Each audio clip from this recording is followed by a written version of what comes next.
Assalamualaikum warahmatullahi wabarakatuh. Salam sejahtera untuk kita semua. Yang terhormat Bapak Ibu Dewan Juri serta teman-teman yang berbahagia. Masalah pertanian adalah masalah mati hidupnya bangsa, dan keberlanjutannya harus kita pastikan bersama-sama. Tidak hanya itu, masalah obesitas juga perlu diperhatikan. Obesitas merupakan suatu penyakit kronis yang tidak hanya terjadi pada sekali waktu, tetapi suatu konsekuensi dari gaya hidup seseorang.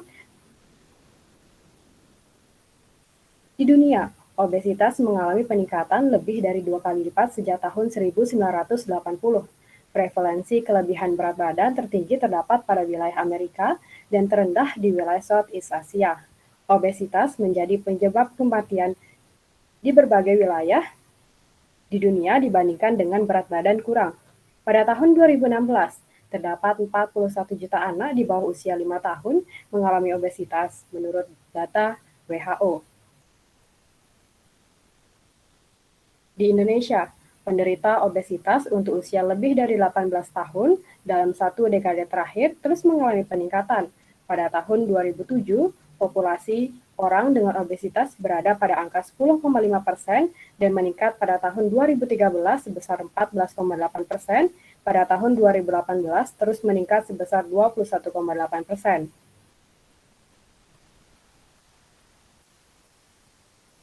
Sekarang terdapat banyak pilihan pengobatan dalam menurunkan berat badan.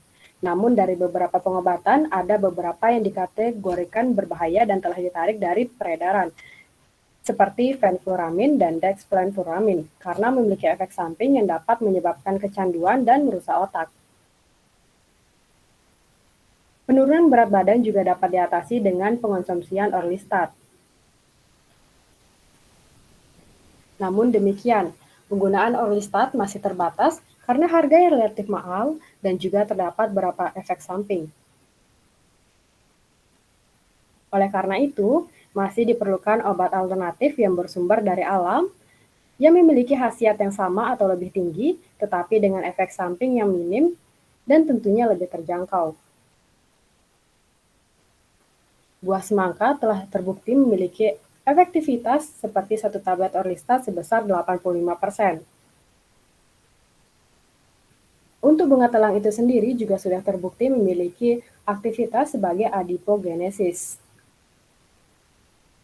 Melihat permasalahan tersebut, kami memberikan sebuah solusi.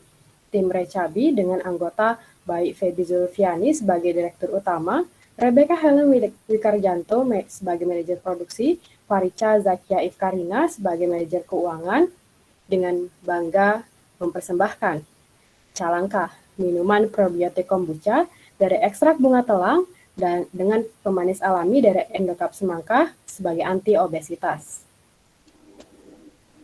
Dengan penambahan bahan jamur kombu sebagai agen fermentasinya. Berikut adalah khasiat dari calangka. Yang pertama, ia dapat membantu pencernaan, kedua dapat menurunkan berat badan, yang ketiga membuang racun, lalu ia dapat menstabilkan kadar glukosa dalam darah. Calangka juga dapat menurunkan kolesterol dan membantu sistem imun. Target customer kami adalah masyarakat yang berumur 18 hingga 40 tahun yang berlokasi di Pulau Lombok dan gemar dengan kehidupan sehat. Tujuan dari pembentukan produk Calangka adalah sebagai berikut. Yang pertama, sebagai solusi alternatif untuk penderita obesitas. Yang kedua, mensejahterakan petani lokal dan juga kehidupan UMKM percetakan dan kemasan. Kemudian menciptakan banyak lapangan pekerjaan dan juga memanfaatkan sumber daya alam melalui pembuatan produk dengan kualitas yang baik dan juga meningkatkan jumlah wirausaha di Indonesia. Berikut adalah analisis kompetitor Calangka dan juga produk yang lain. Calangka berbentuk larutan yang dikemas dalam dalam botol sekali minum dengan harga yang dibanderol 7.500 untuk satu kali minum. Calangka dapat langsung dikonsumsi oleh konsumen.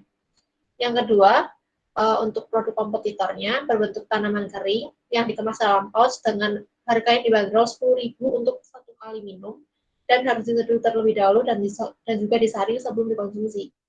Perbedaan bahan dari kedua produk ini adalah pada Calangka terdapat mikroba baik. Ada banyak strategi penjualan yang akan kami terapkan. Yang pertama untuk model bisnis kami yaitu B2B, B2C, dan C2C. Strategi penjualan kedua yaitu dengan pemanfaatan online marketplace seperti Shopee, TikTok, dan Instagram untuk memperluas ekspansi pasar. Seperti yang bisa kita lihat di slide berikut, di mana TikTok ini memiliki potensi dalam memperkenalkan produk dengan luas, karena bisa menjangkau wilayah di luar Indonesia seperti Arab Saudi, Aljazair, Irak, Ethiopia, dan lain-lain. Teknik selanjutnya ialah fokus pada sisi product market fit. Teknik ini juga dikutip oleh Donaldson sebagai konsultan manajemen produk. Di sini ia menjelaskan bahwa ada banyak startup yang gagal karena awal pembuatan startup yang salah. Di sini kami dalam tiap pembuatan produk selalu berangkat dari suatu masalah dan melihat target. Berbeda dengan startup lainnya, mereka selalu memikirkan produk apa yang akan dibuat serta manfaatnya, tapi tidak pernah memikirkan apakah ada targetnya dan apakah ini bisa menjadi suatu solusi bagi masyarakat. Strategi selanjutnya ialah apabila kita sudah mendapatkan konsumen, tentunya kita harus menjalin hubungan baik dengan konsumen. Langkah yang akan kami terapkan ialah dengan pemberian gratis ongkir ke seluruh Indonesia, minimal order cukup 30.000 saja, memberikan layanan konsultasi gratis, pemberian cashback, diskon, dan gift menarik. Selanjutnya, untuk teknik penjualan akan kami terapkan soft selling. Mungkin bisa saya contohkan untuk soft selling itu sendiri seperti baru saja kemarin coba minum calangkah. Besoknya pencernaan terasa lancar. Padahal kemarin sama sekali nggak pernah nyentuh toilet. Alhamdulillah. Sedangkan untuk hard selling di sini ialah seperti ready stock harga 8.000. Minat atau mau order boleh WA. Di sini bisa dilihat metode soft selling lebih menarik dari hard selling. Strategi selanjutnya ialah dengan melakukan promosi yang dibantu oleh teman atau keluarga, melakukan iklan, melakukan pemberian brosur yang ada potongan harga, melakukan endorsement atau paid promote, dan tentunya bergabung dalam komunitas yang sesuai dengan target kami. Selanjutnya yaitu aspek keuangan. Ekspektasi target penjualan produk kami sebesar 250 produk. Jumlah ini diperoleh berdasarkan perhitungan total biaya operasional, yaitu dengan menjumlahkan biaya variabel dengan biaya tetap. Untuk modal awal produk kami sejumlah Rp652.941. Modal ini digunakan untuk membeli peralatan dan perlengkapan, serta bahan baku yang kami gunakan untuk membuat produk. Selanjutnya yaitu keuntungan penjualan. Yang pertama dihitung berdasarkan total biaya operasional produk, di mana perhitungannya yaitu total biaya variabel dijumlah dengan total biaya tetap, dengan hasil Rp302.941. Kemudian, keuntungan dari produk ini dihasilkan Rp147.059. Selanjutnya yaitu analisis BEP. BEP adalah ketika semua biaya yang dikeluarkan untuk operasi produksi dapat ditutupi oleh pendapatan dari penjualan produk atau biasa disebut dengan balik modal.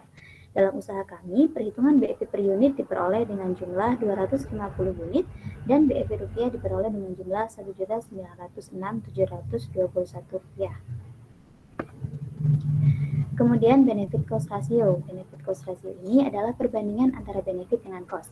Berdasarkan perhitungan benefit cost ratio, produk kami sejumlah 1,485, di mana dapat diambil kesimpulan bahwa produk kami ini layak untuk dijalankan. Dalam proses produksinya, Calangkah banyak melibatkan usaha mikro, kecil, dan menengah atau kerap disebut dengan UMKM. Dimulai dari pengambilan bahan baku dari petani lokal, pengemasan dengan menggandeng UMKM, percetakan dan kemasan, dan juga pemasarannya yang menggandeng reseller dan dropshipper.